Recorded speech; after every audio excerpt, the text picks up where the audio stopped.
नमस्कार, स्वागत है आपका जस्ट न्यूज लाइव पर। मैं हूं निशा कसाना। प्रधानमंत्री नरेंद्र मोदी की सरकार देश के गौरवशाली इतिहास के गौरवगान को सामाजिक और राजनीतिक उत्थान के लिए महत्वपूर्ण बताती है। इसी क्रम में सरकार ने महान स्वतंत्रता सेनानी नेताजी सुभाष चंद्र बोस की मूर्ति इंडिया गेट पर स्थापित करने का ऐलान किया था। नेताजी ने देश को ब्रिटिश शासन की दासता से मुक्ति दिलाने के लिए क्रांति की एक ऐसी मशाल जलाई थी जिसने एक एक भारतीय को आंदोलित कर दिया। इंडिया गेट पर मूर्ति स्थापित किए जाने का मकसद नेताजी के इसी गौरवशाली योगदान को सम्मान करना था। पर आखिर क्यों नेताजी की मूर्ति की स्थापना में इतनी देरी हुई, आइए जानते हैं इस वीडियो में। ये बात साल 1960 की है, जब दूसरी लोकसभा का शीतकालीन सत्र चल रहा था। 2 दिसंबर 1960 को निचले सदन में एक प्रस्ताव रखा गया कि जापान के रेंकोजी मंदिर से नेताजी सुभाष चंद्र बोस की अस्थियों को भारत लाया जाए। नेताजी की अस्थियों के लिए दिल्ली के लाल किले के सामने एक भव्य स्मारक बनाने की भी बात कही गई थी। भारतीय संसद में और संसद के बाहर पूरे देश में यह मुद्दा गर्म था। मांग हो रही थी कि अगर सरकार मानती है कि रेंकोजी मंदिर में जो अस्थि अवशेष हैं नेताजी सुभाष चंद्र बोस के, उन्हें भारत में मंगवा लेना चाहिए।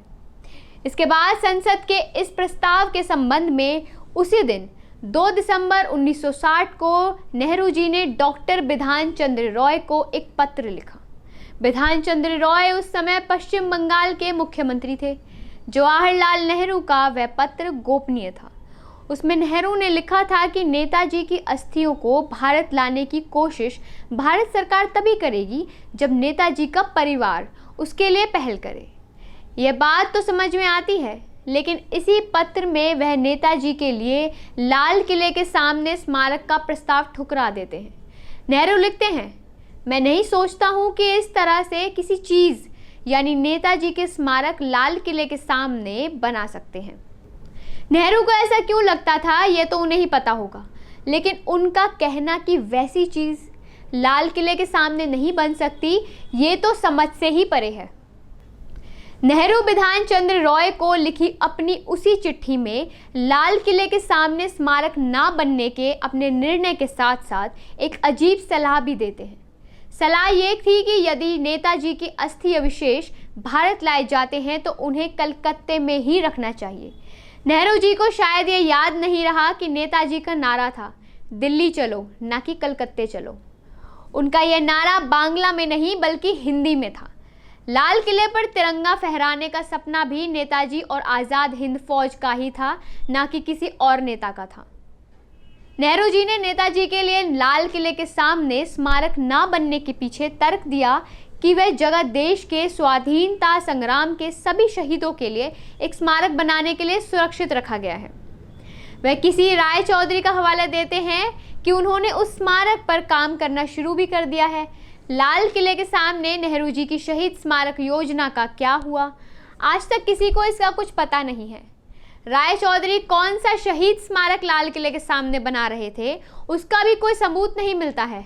हाँ, इस बात का सबूत जरूर मिलता है कि नेताजी का स्मारक ना बनने के लिए वह तर्क दिया गया था।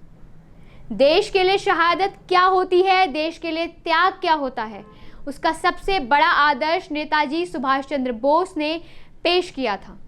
नेताजी ने अपनी शहादत से पहले भारत की आज़ादी के लिए शहीद हुए आज़ाद हिंद फौज के वीर सपूतों की स्मृति में सिंगापुर में 8 जुलाई 1945 को INA स्मारक की आधारशिला रखी।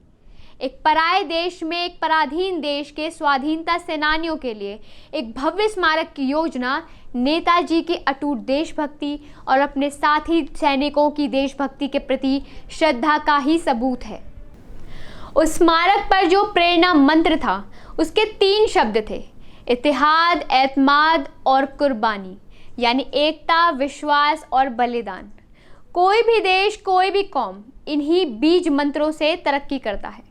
उस स्मारक को माउंटबेटन ने जापान पर इंग्लैंड के कब्जे के बाद तुड़वा दिया था। बाद में उसी माउंटबेटन को स्वाधीन भारत को अपना पहला गवर्नर जनरल स्वीकार करना पड़ा। सिंगापुर का आईएनए स्मारक फिर से स्थापित हो गया।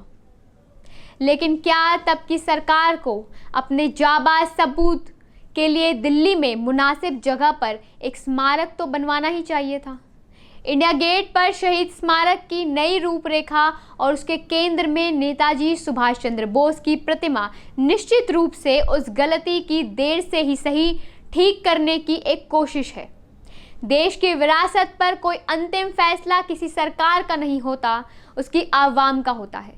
नेताजी इस देश की आवाम की सांसों में जिंदा हैं, जिंदा रहेंगे।